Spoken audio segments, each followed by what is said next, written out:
Something surprising is happening in the middle of all the global chaos. Iran's oil exports are not just surviving, they are booming. That's right. In May 2025, Iran pumped out a whopping 1.8 million barrels of oil per day. Well, that's the highest number we have seen in years, even though the United States under President Trump has brought back tough sanctions meant to crush Iran's oil trade. Do you remember the so-called maximum pressure campaign? It was designed to force Iran to its knees, specifically by targeting its largest money-making, oil. Back in 2019, when Trump first reimposed sanctions after pulling out of the nuclear deal, Washington said that it would push Iran's oil export down to zero. Zero, that was the goal. But fast forward to now, it hasn't happened. Iran is still selling oil, a lot of it by the way, and here's the twist. The main customer is none other than China.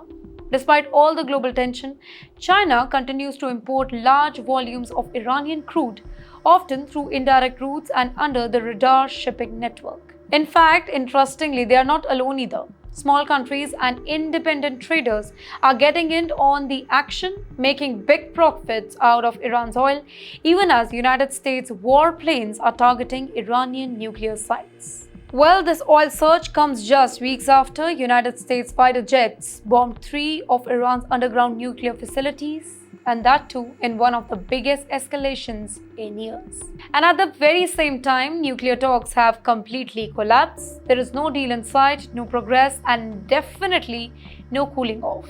And yet, Iran's oil is flowing stronger than ever. Now that tells us something really big. Sanctions might be hurting Iran's economy, but they are not stopping its lifeline. Now, here's why this matters a lot.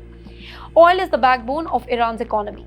Every single barrel sold brings in hard cash that Iran can actually use to fund every single thing, from domestic programs to its military allies in Lebanon, Syria, and Yemen. And with the oil prices staying relatively high on the global market, Iran is making a lot of money. And you know what? This also makes the United States look really weak. If your strategy is to cut off a country's income and then they end up making more money than ever, then clearly something is broken. Now, China's role also adds fuel to the fire. It's not just buying oil, it's challenging American control over global trade rules. Now, the question is, what will Trump do next? Will he tighten the screws further and risk open conflict, or will he admit the sanctions alone can't change the future of Iran? Either way, Iran is sending a clear message here. They are not backing down, not on oil, not on nukes, not even when American bombs fall from the sky. And for the rest of the world, specifically countries that rely on stable oil prices and Middle East security, this is a dangerous game. Because if Iran keeps rising through sanctions and China keeps helping, it's not just about oil anymore, it's about who controls the future of the region. Stay tuned because this oil war is just heating up.